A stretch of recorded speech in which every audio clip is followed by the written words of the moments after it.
తండ్రి అయిన దేవునికి మహిమ కలుగునుగాక.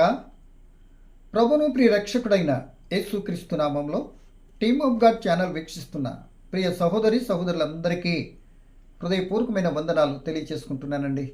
ప్రభునందు ప్రియ సహోదరి సహోదరులరా, ఈరోజు మన టాపిక్ క్రీస్తు ప్రభుల వారు కల్వరిలో సిలువపై నుండి పలికిన రెండవ మాటగా కొద్ది నిమిషాలు వివరణాత్మకంగా ధ్యానించుకుంటానికైతే సిద్ధపడదామండి. నిజమే ప్రియమైన దేవుని పిల్లలారా, క్రీస్తు ప్రభుల వారు ఆ సిలువపై నుండి పలికిన ఆ రెండవ మాటను ధ్యానించుకుంటానికి వాక్యాన్ని చదువుకుందాం. చూడండి, లూకాసు సువార్త 23:33 వచనాన్ని నేను చదువుతున్నానండి. వారు కపాలమనబడిన స్థలమునకు వచ్చినప్పుడు అక్కడ కుడివైపున ఒకనిని ఎడమవైపున ఒకనిని ఆ నేరస్తులను ఆయనతో కూడా సిలువ వేసిరి. అంటే ఆ గొల్గొతా లేక కల్వరి కొండపై 3 సిలువలు మనకు కనబడుతున్నాయి. యేసు ప్రభుకి కుడివైపున ఒకనిని ఎడమవైపున ఒకనిని సిలువ వేశారు అని వ్రాయబడింది. కుడివైపు ఎడమవైపున ఉన్నటువంటి వారు బందిపోటు దొంగలు కనుక వారు చేసిన ఫ్రాడ్కి శిక్షగా వాళ్ళు అనుభవిస్తున్నట్లుగా కనబడుతుంది. సో మధ్యలో ఉన్న యేసు ప్రభుల వారు మాత్రము ఏ తప్పిదము చేయకపోయినా, ఆయన ఏ యొక్క నేరము ఆయనను మోపబడిపోయినా, అన్యాయపు తీర్పు పొంది ఆ బందిపోటు దొంగల నడుమ క్రీస్తు ప్రభుల వారు సిలువపై శిక్ష అనుభవిస్తున్నట్లుగా ఈ భాగంలో మనకు కనబడుతుంది. ఎందుకో తెలుసా?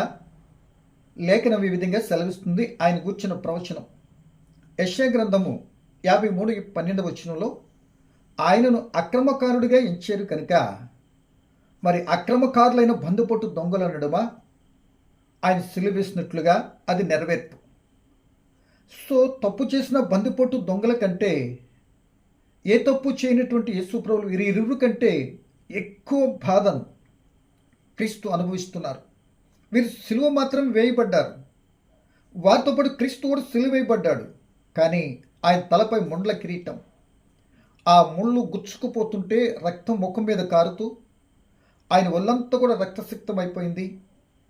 ఎంతో వేదనతో ఆ స్థితిని బట్టి దేశ చరిత్రలో ఎవ్వరు కూడా పలకనటువంటి మాటలు యేసు ప్రభుల వారు ఆ వేదనకరమైన సిలువపై నుండి పలికిన 7 మాటలలో మనం ఇప్పుడు రెండవ మాటను క్లుప్త వివరణలోనికి మనం వెళ్తూ ఉన్నాం. కనుక ప్రియమైన దేవుని పిల్లలరా, ఈ భాగాన్ని వాక్యం మనం చదువుకుందాం.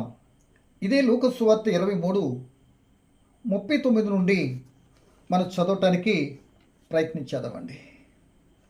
39 నుండి చదవటానికి ప్రయత్నించేద్దాం. వేలాడవేయబడిన ఆ నేరస్తులలో ఒకడు ఆయనను దూషించుచు, నీవు క్రీస్తువు కదా, నిన్ను నువ్వు రక్షించుకును, మమ్మును కూడా రక్షించుమని చెప్పెను. ఒక ప్రక్కనున్న వ్యక్తి, అది కుడివైపున ఎడమవైపున అని కరెక్ట్గా డిక్లేర్ చేయకండి. ఒకవైపున్న వ్యక్తి మాట్లాడుతున్నాడు, నువ్వు క్రీస్తువు కదా, నిన్ను నువ్వు రక్షించుకొని మమ్మల్ని రక్షించు అంటున్నాడు. సో ఇప్పుడు 40 వచ్చింది. అయితే రెండవ వాడు వాడిని గద్దించి, నీవు అదే శిక్షావిధిలో ఉన్నావు కనుక దేవునికి భయపడవా? మనకైతే ఇది న్యాయమే, మనం చేసిన దానికి తగిన ఫలం పొందుతున్నాము కానీ ఈయన ఏ తప్పిదము చేయలేదని చెప్పి ఆయనను చూచి. వీళ్ళిద్దరి మధ్య జరుగుతున్న సంభాషణ ఏమండి, ఆయన రక్షించు, మమ్మల్ని రక్షించు అని బహుపదం ఇద్దరిని రక్షించనట్లుగా చెప్తున్నాడు. ఆయనను రక్షించుకొని వీళ్ళు రక్షించాలి అని చెప్తున్నాడు. ఈ రెండో వ్యక్తి, ఎందుకు అలా మాట్లాడుతున్నావు? మనకైతే ఈ శిక్ష న్యాయమే, ఆయన ఏ తప్పిదములు చేయలేదు అని ఈ రెండో వ్యక్తి మొదట పలికిన వ్యక్తిని గద్దించినట్లుగా మనకు కనబడుతుంది. సో ఇంతకు ముందు వీరిరువురు మొదటి మాట పలికే సందర్భానికి వీళ్ళిరువురు కూడా ఇద్దరు దూషించారు క్రీస్తు ప్రభుని. సో ఈ రెండో వైపున ఉన్నటువంటి వ్యక్తిలో ఎంత మార్పు ఎలా వచ్చింది? ఆయన ఏ తప్పు లేదని ఈయన ఎలా గ్రహించగలిగాడు? గ్రహించగలిగి ఆయన పలుకుతున్న మాట ఏం మాట పలుకుతున్నాడంటే, అంటే నేను ఏ తప్పిదము చేయలేదని చెప్పి ఆయనను చూచి, అంటే ఆ వేదనతో ఉన్నటువంటి యేసు ప్రభుని ప్రక్కన ఉన్న వ్యక్తి చూచి ఏమంటున్నాడు? యేసు, నీవు నీ రాజ్యంలోనికి వచ్చినప్పుడు నన్ను జ్ఞాపకం చేసుకొనుమనెను. అందుకు ఆయన వానితో, నేడు నీవు నాతో కూడా పరదైసులో ఉందువని నిశ్చయముగా నీతో చెప్పుచున్నాను అనెను. వెంటనే శాంక్షన్. ఈయన అడిగాడు, యేసు అంటే గట్టిగా, అంటే దీర్ఘం గట్టిగా, నీ రాజ్యంలోనికి నువ్వు వచ్చినప్పుడు ఏం చేయాలి? నన్ను జ్ఞాపకం చేసుకున్నాము అంటున్నాడు. అంటే ప్రియమైన దేవుని పిల్లలారా, ఈ వ్యక్తి గత కాలంలో ఏం చేశాడంటానికి మంచి పనులు ఏమి కనబడట్లేదు. 2, ఒకవేళ ఏదైనా మంచి పనులు చేయటానికి అవకాశం ఇతనికి కూడా లేదు. కానీ ఈ వ్యక్తి మాత్రం నన్ను జ్ఞాపకం చేసుకో యేసు, నువ్వే తప్పు చేయలేదని నాకు అర్థమైపోతుంది.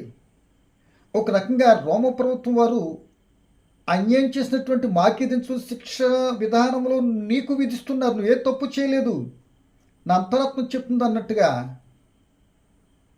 ఎదుటి వ్యక్తిని గద్దించి తన స్థితిని ఎరిగిన వాడిగా, తను ఏ స్థితిలో ఎందుకు శిక్ష అనిపిస్తున్న గ్రహించిన వాడిగా అయ్యుండి కూడా, తనలో తప్పుందని తెలిసి కూడా శిక్ష అనుభవిస్తూ కూడా ఆయన అడుగుతున్నాడు, యేసు నీ రాజ్యంలోకి వచ్చి నన్ను జ్ఞాపకం చేసుకో అని యేసు ప్రభుకి చెప్పగానే వెంటనే శాంక్షన్ చేస్తాడండి. What a wonder! ఓకే, నేడే నువ్వు నాతో కూడా పరదేశంలో ఉంటావని చెప్పిస్తాడు. కనుక ప్రియమ దేవుని పిల్లలరా, సో ఈ విధానంగా ఎంత మార్పు ఎలా వచ్చింది దీనిలో అనేది ఒక్క మాట వివరంలో అయితే ఆశ్చర్యంగా ఉంటుందండి. ఎలాగంటే, క్రీస్తు ప్రభులు మొదటి మాటే పలకకపోయినట్లయితే ఈ రెండవ మాటకి అసలు తావే ఉండదండి. యేసు ప్రభులు వారు అంతవరకు ఆయన కొట్టి భయంకర హింసించి శిక్షించిన వారందరూ దిగువన ఉంటే, ఆ అడ్డకర నిలుకరపై బ్రేలాడుతూ, అంటే ఆకాశం భూమికి మధ్యన బ్రేలాడుతూ అంత వేదనతో ఉన్నటువంటి బాధతో ఉన్నటువంటి యేసు ఆయన దూషించినటువంటి ఎదురుగా వారిని చూస్తూ, తండ్రి వీరేమి చేస్తున్నారు, వీరు ఎరుగనికి వీరికి క్షమించు అని మాట చెప్పగానే ఈ మాటే ప్రియమ దేవుని పిల్లలరా, ఇదిగో రెండవ వైపున ఉన్నటువంటి వ్యక్తి యొక్క రాతి గుండెను బ్రద్దలు చేసేస్తుంది. ఆ మాటే తన హృదయాన్ని ద్రవింపచేస్తుంది. ఆ మాటే తన నిజాయితీ స్థితిని ఒప్పుకునేలా చేసింది. ఆ మాటే తన జీవితంలో ఈయన ఒక రాజు, ఆయనకు ఒక రాజ్యం ఉంది, ఆ రాజ్యంలోకి వస్తాడు ఈయన రాజు అని ఒప్పుకొని, నీ రాజ్యంలో నన్ను చేర్చుకోవా, లేక నీ రాజ్యంలోనికి వచ్చినప్పుడు నువ్వు నన్ను జ్ఞాపకం చేసుకున్నావా అని భవిష్యత్తులో జరగబోయేటటువంటి యథార్థ సంఘటన ఈ రెండవ వైపున ఉన్నటువంటి ఈ దొంగ పలికాడండి. వెంటనే యేసుప్రభు శాంక్షన్, నేడే నువ్వు ఎక్కడ ఉంటావు? పరదైసులో ఉంటావు నాతో పాటుగా అని చెప్పాడు. అంటే ప్రియమైన దేవుని పిల్లలరా, ఇక్కడ మనం ఆలోచించవలసినటువంటి విషయం ఏంటంటే, ఇప్పుడు రెండవ మాట భూమి క్రింద ఉన్న మనుషులతోనూ కాదు, ఆ పరలోకంలో ఉన్నటువంటి వారితోనూ కాదు, లేక పాతాళ ముందు ఉన్నటువంటి వారితోనూ కాదు ఈ మాటలో చర్చ జరుగుతున్నది. చనిపోక క్రితమే ఆకాశానికి మధ్యన బ్రేలాడుతూ ఆ శిలువ వేయబడినటువంటి మధ్యలో ఉన్నటువంటి వారి మధ్య జరుగుతున్నది ఈ సంభాషణ. క్రిందున్న వారితో కాదు అనే సంగతి కూడా మనం గమనించాలి. ప్రక్కనే యేసు, అటువైపు ఇటువైపు ఉన్నటువంటి దొంగలతో ఈ సంభాషణ రెండో మాట జరుగుతున్నది. క్రిందన్న వారిని గురించి ఏ మాటలు కూడా మెన్షన్ ఇక్కడ చేయబడలేదు. ఆ ఒక్క మాటే, ఆ క్రీస్తు పలికిన ఒక్క మాటే, క్షమించు అనే మాటే అక్కడ ఉన్నటువంటి ఎవ్వరు హృదయాలు కరిగించలేదు, కానీ ఎవ్వరూ అంతగా ఆలోచించలేదు. కానీ రెండవ వైపున ఉన్నటువంటి ఆ సిలువలో రెండవ వైపున ఉన్న దొంగ తను ఆలోచించాడండి. ఎవరికి రాని ఆలోచన తనకు వచ్చింది. ఇదిగో ఎదురుగా కొట్టుతున్నటువంటి వ్యక్తులను ఆయన క్షమించాడే, మరి ఒకవేళ ఆయన నన్ను క్షమించు, లేక నీ రాజ్యం ఉన్నది కనుక ఆ రాజ్యంలోనికి వస్తే నన్ను జ్ఞాపకం చేసుకొనగానే ఆయన మనస్సులో ఆ నమ్మకత్వం చూసి, దేవుని గురించి పలికిన మాటను బట్టి క్రీస్తు ప్రభుల వారు ఆయనను పరదేశకు తీసుకుని వెళ్ళిపోతాను అని వాగ్దానం చేశాడు. మరికొన్ని గంటల్లో తీసుకుని వెళ్ళిపోతాడు. అంటే ఈ మాట వాగ్దానపు మాటగా మనం అనుకోనాలి. కనుక ప్రేమ దేవుని పిల్లలారా, ఆలోచించండి. క్రీస్తు ప్రభుని వారు తన జీవితంలో కూడా మరి ఏ మాట పలికినా తక్కువంటే నెరవేర్చబడ్డాయి. క్రీస్తు ప్రభువు పలికిన మాటలను బట్టి అనేక మంది దెయ్యం పట్టినటువంటి వారి నుండి విడిపించబడ్డారు. భయంకర వ్యభిచారం చేత లేదా భయంకర వ్యాధులు, నలతలు, కలతలతో ఉన్నటువంటి వారు మాట పలికితే ఆశ్చర్య కార్యాలు వారి జీవితాల్లో జరిగాయి. ఆయన మాట పలికితే బ్రతుకులు మార్చబడ్డాయి, వారి స్థితిగతులు మార్చబడ్డాయి. అంటే మాటలో ఏముందో తెలుసా? శక్తి ఉన్నది. ఆయన మాట మనిషి బ్రతుకును మార్చేది, మనిషి బ్రతుకులను సరిచేసేది, మనిషి బ్రతుకు స్థిరపరిచేది. మనిషి మాటలను ఆ మనిషి బ్రతుకులో ఎన్నడూ లేని ఆనందాన్ని ఇచ్చేటటువంటిది క్రీస్తు ప్రభు మాట. ప్రేమ దేవుని పిల్లలారా, ఆ మాటే ఇదిగో ఇక్కడ సిలువలో తన ప్రక్కన ఉన్నటువంటి దొంగను, రెండో వైపున ఉన్న దొంగను మాట మార్చేసిందండి. అంటే నా ప్రియమైన వాళ్ళరా, కనబడినటువంటి మాట ఎంత వెడల్పు సైజు ఉంది అని చెప్పలేము. కానీ కనబడినటువంటి మాట కానీ వినబడుతుందనే సంగతిని మనం గ్రహించాలి. వినబడినటువంటి మాట హృదయంతరంగాల్లోనికి వెళ్ళి తన నిజస్థితి ఏంటో, ఆ మాటలను పరమార్థమేంటో గ్రహించి బ్రతుకులను మార్చుకునేటట్టు చేయగలిగినటువంటి ఆశ్చర్యకరమైనటువంటి మాటే క్రీస్తు ప్రభుల వారి మాట. ఆ జీవితంలో ఎంతోమంది జీవితాలు బాగుపడ్డాయి. కానీ ఆయన జీవిత ఆఖరి ముగింపులో కూడా మాటతోనే ఆ వ్యక్తి బ్రతుకు మార్చబడినట్లుగా మనకి ఇక్కడ కనబడుతుంది. అంటే ప్రియమైన దేవుని పిల్లలారా, మనం చాలా జాగ్రత్తగా ఆలోచించాలి. ఆ కనబడనటువంటి మాటే మరణంలో నుండి ఒక వ్యక్తిని జీవంలోనికి నడిపించేస్తుంది అనే సంగతిని ఇక్కడ మనం గ్రహించాలి. అంటే తన నిజస్థితిని ఆయన గ్రహించేశాడు. ఏంటండి, ఆయన నిజస్థితిని గ్రహించాడు కనుక తన స్థితిని బట్టి ఇది మనకు న్యాయమే అని ఆ వ్యక్తిని గద్దించగలిగాడు. ఇది మధ్యలో ఉన్నటువంటి వారు శిలుపై నుండి మాట్లాడుకున్నటువంటి మాటగా మనం గమనించాం. సో ఈ మాటను బట్టి ప్రియ దేవుని పిల్లలారా, యేసు వెంటనే సమాధానం చెప్పేశాడండి. చాలా పర్యాలు మోషే గారు ఎన్నో అడిగినప్పుడు వెంటనే నీరు లేదా మరొకటి ఆహారము మన్నాకాలం వెంటనే తన భక్తులు అడిగినప్పుడు ఎన్నో ఇచ్చారు. కానీ నేనేమంత భక్తుడు కాడు. అంతవరకు యేసును దూషించినటువంటి వాడే, తన జీవితంలో క్రీస్తుకు స్థానం ఇచ్చినటువంటి వాడిగా కనబడటం లేదు. కానీ మాటతో ఒప్పుకున్నాడు, హృదయంలో విశ్వసించాడు, అది బహిర్గతంగా నమ్మాడు. అందుకనికి ఇష్టమైంది తన హృదయంలో స్థానం ఉన్నది కనుక నడు, కొన్ని గంటల్లో నేను నిన్ను పరదేశకు తీసుకుని వెళ్ళిపోతాను అని వాగ్దానం ఇచ్చేసాడు. అంటే ప్రియమైన దేవుని పిల్లలారా, మనం ఆలోచించాలి. ఆ దొంగ పలికిన ఒక మాట ఏంటంటే, నన్ను జ్ఞాపకం చేసుకో అంటున్నాడు. ఏమంతో మంచి పనులు ఉన్నాయి, చేయటానికి కానీ చేసినవి కానీ లేవు కదా. ఎంత ధైర్యంతో మాట్లాడుతున్నాడు ఒకసారి ఆలోచించండి. నన్ను జ్ఞాపకం చేసుకోమని అంటున్నాడు. సో బైబిల్ గ్రంథంలో పాత నిబంధనలు చూస్తే కొందరు దేవుడు జ్ఞాపకం చేసుకుని కూడా గొప్ప కార్యాలు చేస్తాడు. హన్నాని జ్ఞాపకం చేసుకుని చక్కటి గర్భఫలాన్ని ఇచ్చాడు కదా. ఏమండి, మొదటి సమయాలు మొదటి అధ్యాయం చదువుకుంటే మనకు కనబడి, రెండో అధ్యాయం చదివితే కనబడుతుంది. సో అలాగే సంసోనుని జ్ఞాపకం చేసుకున్నాడు. 16వ అధ్యాయము మనం చదివితే మరలా జ్ఞాపకం చేసుకొని మునుపటిలాగానే బలాన్ని ఇచ్చాడు, గొప్ప కార్యం చేస్తాడు. అలాగే రాహేల్ని జ్ఞాపకం చేసుకున్నాడు, గర్భఫలాన్ని ఇచ్చాడు. ఇలా అనేక మందిని జ్ఞాపకం చేసుకోమని అడిగారు, జ్ఞాపకం చేసుకున్నాడు, వారి కార్యాలు చేశాడు. అంటే ప్రియమైన దేవుని పిల్లలారా, అది ఒకటి అనుకుంటే, రెండవ మాటగా కూడా మనల్ని కూడా కొన్ని విషయాలు జ్ఞాపకం చేసుకోమని చెప్పాడు, కొన్ని జ్ఞాపకం పెట్టుకోండి అని చెప్పాడు. మనల్ని జ్ఞాపకం చేసుకోమన్నది ఏంటో తెలుసు. మనల్ని కూడా ఆయన జ్ఞాపకం చేసుకుని కార్యాలు ఇచ్చేసాడు. మనల్ని జ్ఞాపకం పెట్టుకోమని చెప్పిన కొన్ని సంఘటనలు ఉన్నాయి. అవి లోతు భార్యను జ్ఞాపకం చేసుకునుడి అన్నాడు. ఏమంతో భక్తిపరురాలు అని అంటే దేవుడు చెప్పిన మాటకు వెనుతిరిగి చూస్తే ఉప్పు స్తంభంపై కరగని ఉప్పుగా నేటికి అలాగే ఉండిపోయినట్లుగా సాక్షిగా నిలబడుతుంది. అంటే ఆమెను జ్ఞాపకం చేసుకోండి అంటున్నాడు. ఆయన చిత్త ప్రకారం చేయకపోతే అలా ఉంటుందని. అలాగే ఇశ్రాయేలుతో కూడా చెప్పాడు దేవుడు, ఇదిగో మీరు ఐగుప్తు విమోచింపబడ్డారు, తరతరాలకు కట్టడా ఈ పస్కాను మీరు జ్ఞాపకం చేసుకోవాలి అని చెప్పాడు. మనం చేసుకోవాల్సింది. క్రీస్తు ప్రభుల వారు చెప్పారు, నేను చేసిన త్యాగాన్ని చూడండి, నేను స్థాపించిన అదే ప్రభురాత్రి భోజనముగా అంటే నా శరీరాన్ని తినండి, నా రక్తాన్ని కూడా తాగిన స్థాపించిన దాన్ని మనం ఎప్పుడేం చేయాలి, జ్ఞాపకం పెట్టుకోవాలి. ఇలా మనకు కనబడుతున్నాయండి ప్రియమైన పిల్లలారా. అంటే ఆయన జ్ఞాపకం చేసుకున్నవి ఉన్నాయి, మనం జ్ఞాపకం చేసుకోవాల్సినవి కూడా ఉన్నాయి అనే సంగతిని మర్చిపోకూడదు.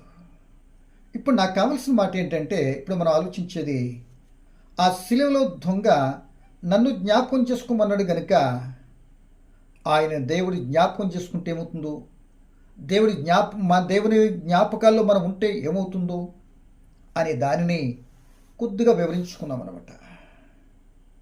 అనేక పర్యాలు మన జీవితంలో జ్ఞాపకం ఉంచుకోవలసినవి విడిచిపెట్టేస్తూ ఉంటాం, విడిచిపెట్టవలసినవి జ్ఞాపకం పెట్టుకొని కలవరాలు తెచ్చుకొని నెమ్మదలి స్థితికి వెళ్ళిపోతూ ఉంటాం. సో ఇప్పుడు నేను చెప్పే ఇంకో మాట ఏంటంటే, అక్కడ కలిగినటువంటి నేడే నువ్వు పరదేశంలో ఉంటావని చెప్పారు కనుక చాలామంది ఆలోచన ఎలా ఉంటుందంటే, ప్రియమైన వాళ్ళరా, ఈ సిలువలో దొంగ వలె మరి బ్రతుకంతా కూడా మన ఇష్టం వచ్చినట్టు తిరిగేసి తందనాలు ఆడేసి, ఈ సిలువ దొంగలాగా మనము కూడా వెళ్ళి ప్రభువా నన్ను క్షమించు, నీ కాళ్ళు పట్టుకుంటున్నా అంటూ చెప్తే ఆయన ప్రేమమయుడు, దయమయుడు, కరుణమయుడు, జాలిగల తండ్రి, క్షమించేవాడంటూ చాలామంది పొగరుతో ముంచేస్తూ ఇలాంటి మాటలు మాట్లాడేటప్పుడు చాలామంది ఉన్నారు. అలాంటి వారికి ఈ మాట. ప్రియమైన సోదరులరా, ఇప్పుడు మనం మాట్లాడే మాటకిని ఈ సిలువలో దొంగ రెండో వైపును మరి ఆ పరదేశకు వాగ్దానం పొందిన వ్యక్తికి ఎటువంటి సంబంధం లేదు, ఎటువంటి మరి బంధుత్వం కూడా లేదు.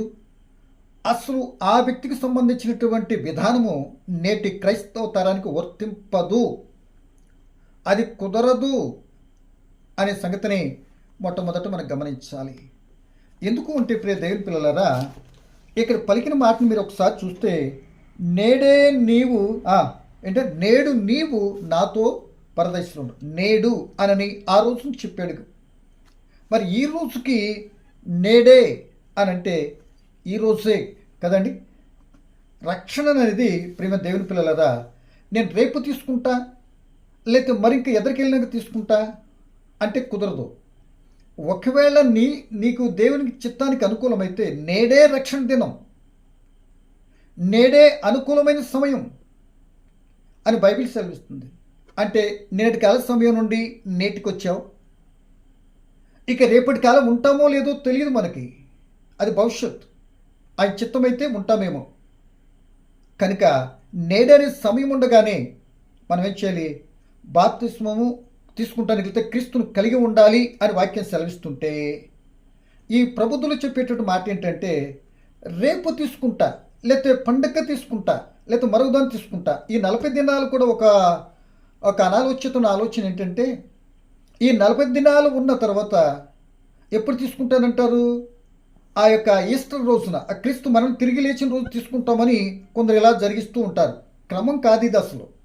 మరి 40 రోజులకు మరి ఎంతమంది చచ్చిపోతారు అంటే, రేపటి తీసుకుంటాను అనేది కరెక్ట్ కాదు.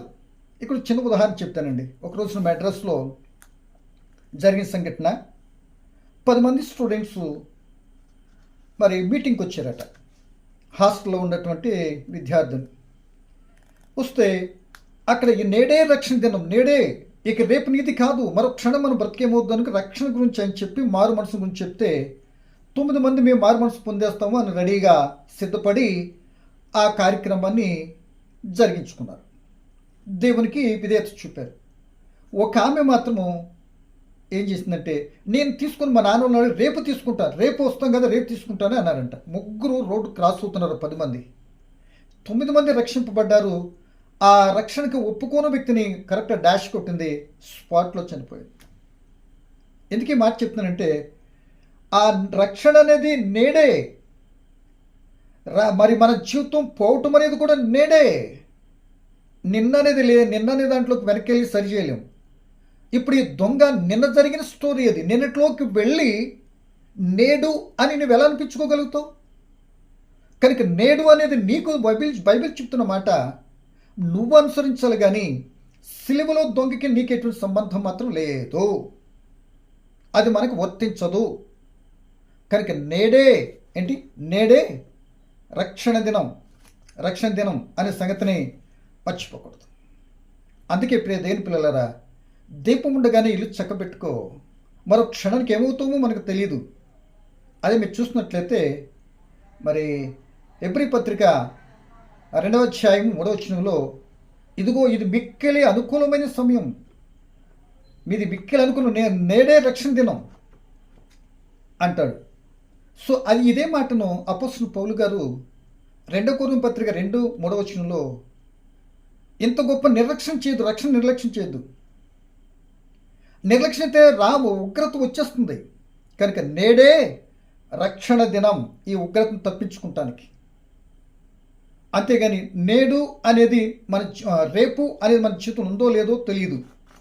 యేసు ప్రభు చెప్పిన మాట కూడా రేపటి గురించి చింతించొద్దు, రేపటి గురించి ఆలోచించొద్దు అని చెప్పారు కదా.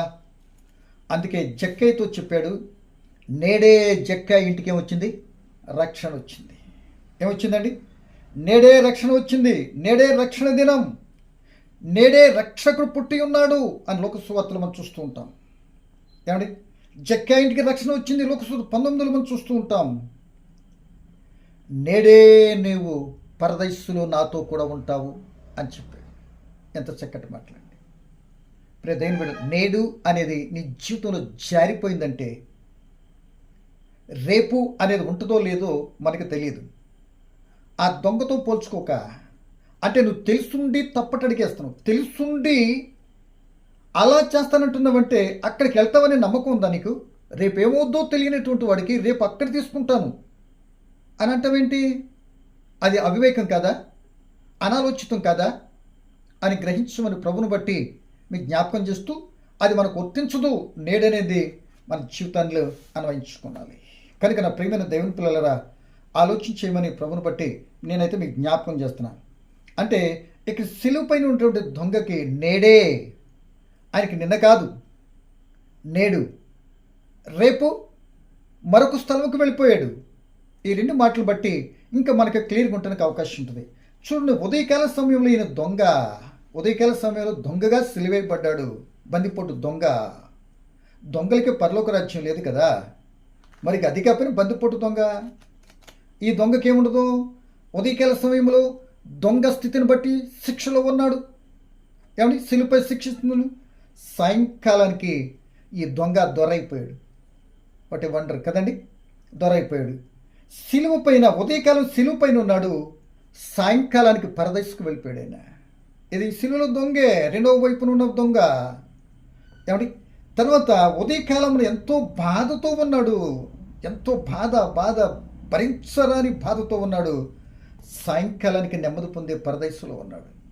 అంటే ఒక్కొక్క మాట చూస్తుంటే ఆశ్చర్యం అవుతుంది కదండి. సో ఇంకో మాటగా చూస్తే ఉదయకాలం పాపిగా శిక్షణ అనుభవిస్తున్నాడు, సాయంకాలానికి రక్షింపబడిన వాడిగా ఆ పరదేశంలో క్రీస్తుతో పట్టుకున్నాడు. ప్రియమైన దేవుని పిల్లలారా, అవకాశం ఉదయకాలం నీతి లేనటువంటి వ్యక్తిగా ఉన్నాడు. నీతిమంతులు ఉండేటటువంటి ఆ పరదేశం అయినటువంటి ఆ యొక్క కంటికి కనబడినటువంటి అదృశ్య లోకంలోనికి ఈయన క్రీస్తు ప్రభువు వారు తీసుకుని వెళ్ళారు. ప్రియ దేవుని పిల్లలారా, పైన ఉన్న వాటిని అన్నింటినీ కానీ ఒక్కసారి మనం పరిశీలన చేస్తున్నప్పుడు ఇవన్నీ కూడా నేడే ఈ దొంగకి ఉదయకాలం సాయంకాల సమయంలోనే తనకు రక్షణ, ఆ పరదేశకు చనిపోవటం అన్నీ వచ్చినవి. మరి నీ సంగతి ఏంటి? దీంతో పోల్చుకుంటున్నావంటే ఏమనాలి నిన్ను? అంటే నీ పాపాన్ని విడిచిపెట్టడానికి ఇష్టం లేదు. నీ యొక్క శరీర క్రియలు, దొంగతనము, రకరకాల అబద్ధపు సంబంధమైనటువంటి యాక్టివిటీస్ నుండి విడుదల పొంది నెమ్మది పొందుకుంటే నీకు ఇష్టం లేదు. అవి నీకు కొద్దిగా ఆనందాన్ని ఇస్తున్నాయి, కానీ దీర్ఘకాలపు శిక్షణ తెచ్చిపెడితే సంగతి నీకు తెలియట్లేదు కనుక ఈ రోజే నువ్వు గ్రహిస్తే దొంగతో పోల్చుకోవద్దు. నేడే రక్షణ దినం. ఈ మాటను బట్టి మనం గ్రహించేది రక్షణ పొందుకుంటానికి ప్రయత్నించి. అందుకే ఈ మాటను బట్టి మనం నేర్చుకోవాల్సింది ఏంటంటే ఇది భూలోకంలో క్రిందున్న వారు మాట్లాడుకున్న మాటలు కాదు, ఇవి భూమికి ఆకర్షణ మధ్య వేలాడుతూ జరిగిన సంభాషణగా జాగ్రత్తగా గమనించాలి అని ప్రభుని బట్టి మీకు జ్ఞాపకం చేస్తూ మరి నేనైతే ముగించడానికి ఇష్టపడుతున్నా. ప్రియమైన సోదరులారా, ఈ సమయాన్ని బట్టి నేడే రక్షణ దినం. ఇక నేను రేపెప్పుడో తీసుకుంటాను, మరో తీసుకుంటావు అని కాదు. రేపెప్పుడో తీసుకుంటానికి అని అంటే రేపెప్పుడో తీసుకోమన్నా దైవజనులు చుట్టుపక్కల ఉన్నటువంటి దైవజనులను ప్రేమించి చెప్తున్న మాటలు. అయ్యా మరో క్షణానికి ఏమవుతుందో చెప్పానికి తెలియదు, వింటున్న మీకు తెలియదు. అంతా ఆయన చేతిలో ఉంది. కానీ ఈ వ్యక్తిని బట్టి మనం నేర్చుకున్నది ఏంటంటే ప్రియమైన వర్లరా, ఆయనకు వచ్చినట్టు అవకాశం సద్వినియోగపరుచుకున్నాడు. ఆ మాట వెనుక తన హృదయాన్ని ద్రవింప చేసుకొని ఆ మాటని తన జీవితానికి అన్వయించుకొని సద్వినియోగపరుచుకొని గత కాల పరిస్థితులన్నింటినీ విడుదల పొంది నెమ్మది పొంది స్థలానికి వెళ్ళడానికి నిర్ణయించుకున్నాడు. ఒక నిర్ణయం తీసుకొని ఆ నిర్ణయం ప్రకారం ఆయన ప్రాధేయపడి అడిగాడు. అంటే ప్రియమ దేవుని బిడ్డలారా, ప్రక్కన ఉన్నటువంటి వ్యక్తికి కూడా సిలువలో పక్కన ఉన్న వ్యక్తి కూడా ఇట్ట అవకాశం ఉంది. ఈ రెండో మాట పలికితే ఇంకా ఆటోమేటిక్ ఇంకా 5 మాటలు పలకాలి. ఇంకా చాలా అవకాశం ఉంది ఆ వ్యక్తికి. కానీ మొదట ఉన్నటువంటి ఆ వ్యక్తి తన జీవితాన్ని గురించి ఆలోచించలేదు, తన పక్కవాని గురించి ఆలోచించాడు. నన్ను రక్షించులేదు అంటున్నాడు, నిన్ను రక్షించుకుంటున్నాడు. కానీ తన నిజస్థితి చెప్పిన గద్దించిన బుద్ధి తెచ్చుకోకుండా బుద్ధిహీనుడిగా ఉండి ఆ విలువైన మాటను ఆ వచ్చిన అవకాశాన్ని ఆ విలువైన మాటతో వచ్చిన అవకాశం జారవిచ్చుకొని ఉగ్రత పాలైపోయాడు. ఉగ్రత తప్పించబడే స్థితి కళ్ళెదురుగుండా ఉన్నా దాన్ని స్వీకరించలేకపోయాడు. ఈరోజు నేను అడుగుతున్న సోదరుడా సహోదరి, ఎంతకాలాన్ని బట్టి మీ చుట్టుపక్కల దేవుని మాటలు వినబడుతున్నాయి? ఇదిగో ఆ మాటలు విలువైనట్లుగా నేను ప్రేమించి చెప్తున్న మాటలకు విలువైనట్లుకుంటున్నావా?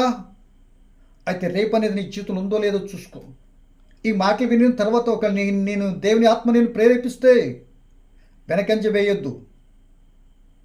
ఆ పాప బంధకాలను రేపు విమోచింపబడటానికి నేడేనే సమయం ఉండగానే నీ జీవితాన్ని క్రీస్తుగా అప్పగించుకుంటే సిలువలో రెండో వైపున ఉన్నటువంటి దొంగగా నువ్వు నెమ్మది పొంది స్థలానికి వెళ్ళటానికి అవకాశం ఉంటుంది.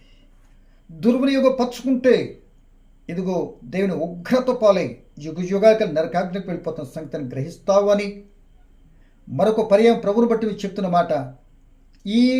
ఈ విధానం ఎట్టి పరిస్థితుల్లో నేటి జనానికి మనకి వర్తించదు. నేడైపోయింది.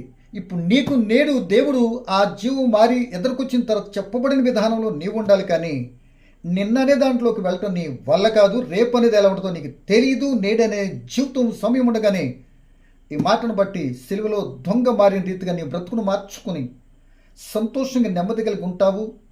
యాత్ర ముగింపై తన చిత్తమైతే పరదేశంలోకి వెళ్ళే కృప మరి దేవుడు ఇస్తాడని కోరుకుంటున్నాను. ఇంతకీ పరదేశం ఎక్కడ ఉన్నది అని అంటే ఆయన తీసుకెళ్తానన్నది ఇదిగో భూమి క్రింద ఉన్నది. అది అదృశ్యలోకం. మరణించిన తర్వాత ఆత్మలు నెమ్మది పొందే స్థలమే పరదేశ్. ఆ నెమ్మది ఎప్పటిదాకా అని అంటే రెస్ట్ ప్లేస్. ఎప్పటిదాకా అంటే క్రీస్తు మృతులు, దేవుని కలిగినటువంటి మృతులు ఉండే ఆత్మలు ఉండేటది పరదేశ్. ఎప్పటిదాకా మరలా క్రీస్తు ప్రభు వచ్చి తీసుకొని వెళ్ళేంత వరకు ఆ రెస్ట్లో ఉంటాయి. ఒకవేళ అలా కాకుండా ఆత్మలు ప్రక్కనే నరకంలో యాతన పడతాయి. కనుక సోదరుడా, ఒకసారి ఆలోచించి ఈ రోజైనా నీ జీవితాన్ని మార్చుకుంటావని ప్రభుని బట్టి నేను మేల్కొల్పుతూ నువ్వు నెమ్మది కలిగి నీ జీవితంలో ఇప్పటికన్నీ పోగొట్టుకుని నెమ్మది లేకుండా ఎందుకు బ్రతుకనుకున్న స్థితిలో ఉన్నట్టయితే ఈ మాట విని సిలువలో దొంగ నీకు నాకు లేకపోతే మనకు చెప్తున్నటువంటి మాట, ఇదిగో నా వల్ల ఎందుకు నువ్వు మారకూడదు, ఈ అవకాశం సద్వినియోగపరచుకొని రక్షణ పొందుకోకూడదు అని ఒక సవాల్ ఇస్తున్నట్టుగా ఆ యొక్క విధానాన్ని స్వీకరించమని నేను స్వీకరించండి అని చెప్పినట్లుగా మనకు కనపడుతుంది. అలా రక్షణ పొందిన వ్యక్తి ఉంటే ఆ క్రీస్తు ప్రభువు నమ్మి మారు మనసు పొంది బాప్తిస్మం పొంది రక్షింపబడి నెమ్మది పొందే స్థితిలో ఉంటావు. లేకపోతే వచ్చిన అవకాశం జారవించుకున్నటువంటి మరి మరొక అవతల వైపున ఉన్నటువంటి దొంగవలే నీ జీవితాన్ని మరింత సంకటపడి నరకం వైపు తెచ్చుకుంటావో నీకే విడిచిపెడుతున్నా. నేనైతే నెమ్మది పొంది స్థితిలో రావాలని కోరుకుంటూ మరి ఈ మాటలైతే ముగిస్తున్నా. పరమ తండ్రి మీకు వందనాలు. పలకబడిన మాటలో పరమార్థం ఏంటో నాయన నీ పిల్లలు మేమందరం ఆలకించి మీ చిత్తానుసారంగా తండ్రి సాగిపోయే కృపనిమ్మని. ఎదుగో నాయన భయంకర స్థితిలో ఉన్నటువంటి వ్యక్తిని నాయనా నేను నాతో కూడా నువ్వు పరదైసుకొచ్చేస్తున్నావు అని తీసుకుని వెళ్ళిపోయారు. ఎంత గొప్ప ఛాన్స్. అలా మేము కూడా ఒకవేళ నాయన రక్షణ పొందని బిడ్డలుగా ఉన్నప్పుడు మమ్మల్కి ఇటువంటి అవకాశం ఇచ్చారు. ఇంకా రక్షణ పొందని బిడ్డలుగా ఉన్నటువంటి వారి కొరకు ఇది మేల్కొల్పునిచ్చారు. విని బిడ్డలందరినీ ఆలోచింపచేయండి. రక్షణ పొందుకున్నట్లు నాయన వారి మనసులో ప్రేరణ దయచేయండి. విని బిడ్డలను దీవించుమని. మళ్ళా రేపు కలిసి చోట మీరు అంగీకరిస్తే అంతవరకు నీ కృప్తో మమ్మల్ని భద్రపరిచి నడిపించమని క్రీస్తు యేసు నామమున ప్రార్థన అడిగి వేడుకుంటున్నాను మా తండ్రి. ఆమేన్.